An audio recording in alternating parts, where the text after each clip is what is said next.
परम पूज्य श्री गुरुदेव की अनुमति लेकर के और उनके आदर्श निर्देशों को ध्यान रखते हुए आप सभी के लिए एक सूचना लेकर आए हैं। तो हेलो साथियों, नमस्ते। कैसे हैं आप सब लोग? आजकल 8वें पे कमीशन क्यों चर्चा में आया है, जबकि जनवरी में इसकी चर्चा ऑलरेडी हो चुकी है। जो उम्मीद बनी थी एक सरकारी कर्मचारियों के लिए कि भाई इस बार 8th पे कमीशन आ रहा है और बड़े समय से अनाउंस हो गया था, तो अब क्या पे कमीशन 1 जनवरी 2026 से हमारी सैलरी बहुत ज़्यादा बढ़ जाएगी। स्पेशली जो पे कमीशन होता है इससे सरकारी कर्मचारी गदगद रहता है। हर 10 साल में एक बार लागू होता है। ऐसा नहीं है कि इससे प्राइवेट वालों को कोई फ़ायदा नहीं होता है, क्योंकि सरकार अपने कर्मचारियों का एक न्यूनतम चीज़ें तय कर देती है कि इतनी सैलरी एक होनी ही चाहिए किसी भी कर्मचारी की, तो फिर वो प्राइवेट वाले नियम भी बदल देते हैं।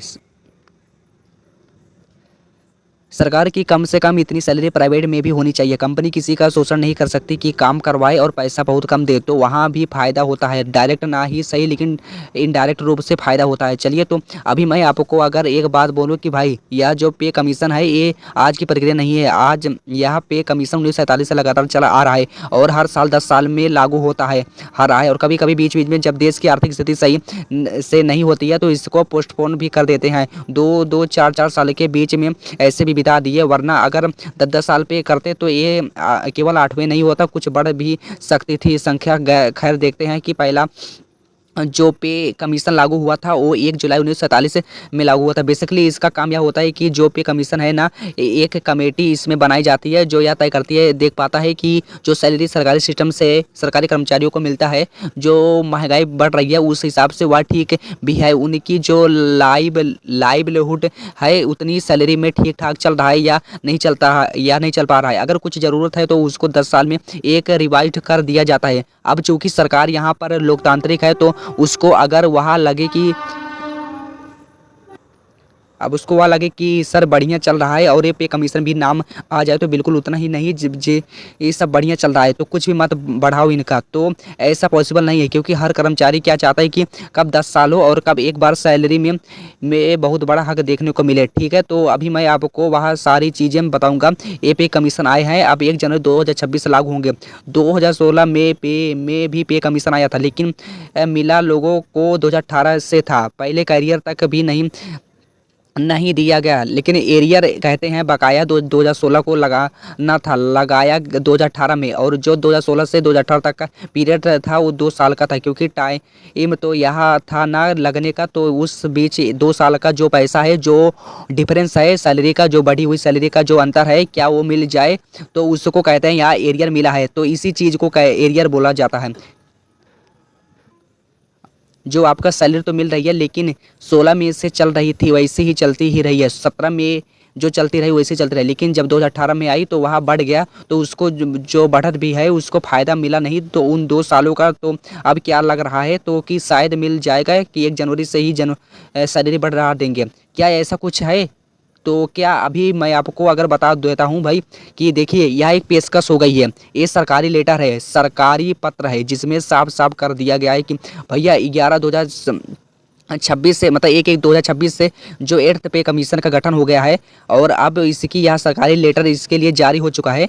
इसलिए निश्चित रहे, अभी निश्चितता की बात है। 8वें पे वेतन आयोग के गठन को मंजूरी दी गई है, अर्थात यह मंजूरी का लेटर था, स्वीकृति प्रदान करी है। और इसमें यह साफ साफ बोल दिया गया है कि जो यह कमेटी बनाई गई है और यह बड़ा योग्य की वह कमेटी है जो इन सारी चर्चाओं को सबको देखते हुए, देश के कोने कोने देखते हुए उनसे पूरे से रिपोर्ट लाती है। तो निकाल के तो यह 2-4 दिन में काम हो जाएगा, नहीं तो हो सकता तो 18 महीने के भीतर या उसको अपनी सिफारिश से देनी है कि क्या क्या किया जा सकता है। और यह बहुत वाइड रिपोर्ट बनती है। आप सोचिए ना, बहुत योग्य लोगों की टीम, उनकी बहुत सपोर्टिंग स्टाफ, 18 महीने लग रहे हैं, तो कितना काम होता होगा ना। अगर मैं देखूं तो 8वें वेतन आयोग के जो गठन का मंजूरी है बिल्कुल गवर्नमेंट ने कर दिया है। 50 लाख सरकारी कर्मचारियों को फायदा होगा। देखिए पहले फायदा होगा केंद्र कर्मचारियों को, और राज्य सरकार की भी सांसें अटकी रहती है कि कहीं केंद्र बहुत ज़्यादा सैलरी ना बढ़ा दे, क्योंकि राज्य सरकार के कर्मचारी कब बढ़ेगी जब केंद्र में लग जाएगा। अब राज्य सरकार सोच रही है कि यार बहुत ज़्यादा ना बढ़ा दे, वरना तो जो केंद्र में किया है वह हमें भी करना पड़ेगा अपने कर्मचारियों के लिए, और यह करना ही पड़ता है। राज्य सरकारों को क्या कोई राज्य सरकार चाहे तो केंद्र से भी ज़्यादा दे सकती है, तो वो दे सकती है, पर फिर केंद्र से पैसा कैसे मांगेगी वापस? अगर उसको अपने राज्य में उसकी जो दैनिक क्रिया है उनको चलाने के लिए अगर पैसा की कमी पड़ गई, सैलरी ज़्यादा दे दी, तो फिर केंद्र से पैसा भी मांग पाएंगी वो। इसलिए ऐसा होता नहीं है। अमूमन केंद्र सरकार के बराबर तो वह कर ही देते हैं, क्योंकि उनको भी वोट लेना है अपने राज्य में। तो चलिए, बहुत बड़ा सिस्टम है लोकतांत्रिक। वैसे तो 50 लाख कर्मचारियों को 69 लाख पेंशन धारक, जितने हमारे कर्मचारी नहीं हैं उनसे ज़्यादा हमारे पेंशन धारक है हमारे देश में। देखिए 69 लाख, हालांकि यह भी कभी कर्मचारी हो रहे थे और अब इनको चाहिए उसके सहारा जो अब सरकार ने 2000 के बाद छीन लिया है। अगर 50 लाख कर्मचारी जो अभी कार्यरत है और 69 लाख मतलब कि पेंशन धारकों को इसका फ़ायदा मिलेगा। अब आप कहो कि सर ये क्या 2026 से हमारी सैलरी बढ़ जाएगी? जी नहीं, 18 महीने में वो रिपोर्ट होगी, में रिपोर्ट देगी एक एक के। वहाँ अपना हो सकता है काम शुरू कर दे, हो सकता है और कुछ दिन लग जाए काम शुरू करने में। 2027 के अंत तक हो सकता है लागू हो जाए। मान लीजिए जून 18 महीने कब होंगे? 30 जून 2026 से 27 को अब 18 महीने होंगे। अगर 1/1/2026 को कोई कमेटी बनेगी तो अब इसके बाद फिर सरकारी विचार करेगी कि इस पे बिल आएगा, तो फिर वह सारी चीज़ें जो फिर सरकार 6 महीना अपना समय लेगी कि भाई देखो यह ले रही है, यह बोल रहा है, इसलिए बोल दिया। 2027 के अंत तक हो सकता है लागू, यानी 1/1/2026 से आपकी सैलरी नहीं बढ़ने वाली। सैलरी कब बढ़ेगी? अगर 2027 के अंत तक लागू हुआ तो 1 जनवरी 2028 से ही सैलरी में फ़र्क को मिलेगा। तो फिर सर जो 1 जनवरी को ड्यू है 2026 को, फिर इस पीरियड का क्या होगा? तो इस पीरियड को कहते हैं एरियर, बकाया राशि। यानी जो सैलरी आपकी 1 जनवरी 2026 को, मान लो किसी की सैलरी 500 चल रही थी, 500, तो फिर वह जो दैनिक इंक्रीमेंट जो डीबीए चल रहे हैं, जो जिस गति से वह बढ़ रहे हैं वह वैसे यहाँ चलते रहेंगे। लेकिन मान लो कि पे कमीशन ने सिफारिश की यह सैलरी जो 70,000 होनी चाहिए थी और इसी दिन से होनी चाहिए, क्योंकि पे कमीशन की डेट तो यह, तो फिर यह जो 20,000 का डिफरेंस है यह आपको चाहे तो सरकार 24 महीने का जो ड्यू है या 23 महीने का ड्यू, जितने महीने का डिले होगा उतने की गुणा करके इकट्ठा पैसा दे दें। ऐसा हुआ है क्या? कभी हुआ है? लेकिन पिछली बार ऐसा नहीं हुआ। पिछली बार यह तो हो गया कि भाई जो 2028 से जो सैलरी बढ़नी है वह तो मिल गई है, लेकिन पीछे का ड्यू किसी का नहीं मिला और ना सब उसको माना गया। कहीं फिर बोला कि उसी दिन से मिलेगा। अब यह सरकार के हाथ में है कि यह पैसा मिलेगा या नहीं मिलेगा, एरियर दिया जाएगा नहीं दिया जाएगा। उम्मीद यह है कि की जा रही है कि एरियर भी दिया जाएगा। चलिए तो भाई नई भर्ती वाले देखो, यह इसमें सब बातें लिखी हुई है और इसमें एग्जाम्पल भी बहुत बढ़िया सेट करके दिया गया है कि जब पिछली बार 2016 में यह आया था तो उस टाइम पे जो फैक्टर था फिटमेंट फैक्टर, यह फिटमेंट फैक्टर एक क्या चीज़ है? तो फिटमेंट फैक्टर जो यह देखा जाता है DABA को सबको मिलाकर के, और आज कल की महंगाई को देख करके भाई जितना एक फैक्टर तय किया गया जाए कितने गुना उस सैलरी को कर दिया जाए। जो आज की महंगाई में यह सैलरी बढ़िया गिना है जाए, वो कमीशन पे जब भी आता है तो ना हमेशा प्राइवेट कर्मचारी भागता है सरकारियों की ओर को, तो यानी अब सरकारी का रोल और बड़ा होने वाला है।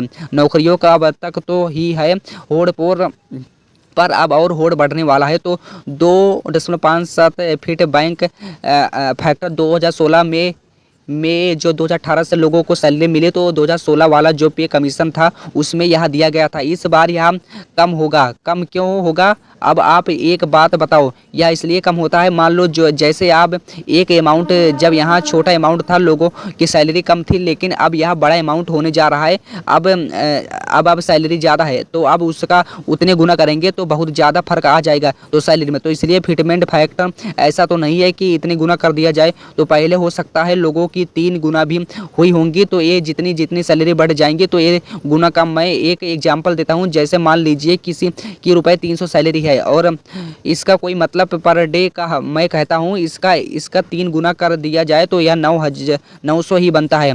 लेकिन ऑलरेडी कोई 3,000 पर है तो इसका कोई 3 गुना थोड़ी ना कर देगा।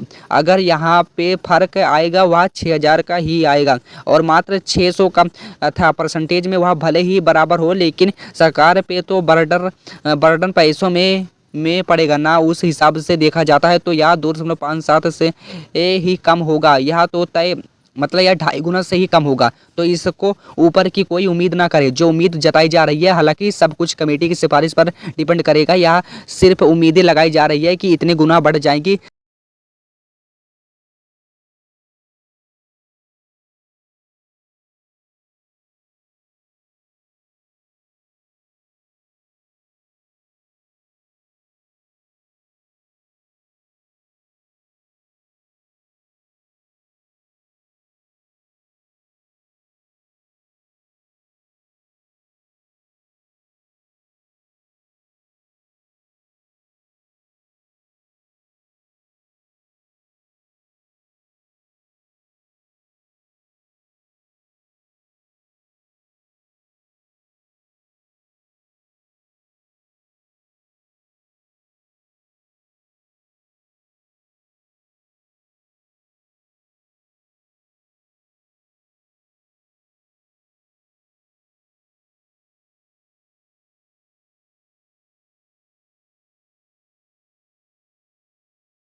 के रूप में वह 10 सालों में इन प्रकार के बढ़ते रहेंगे।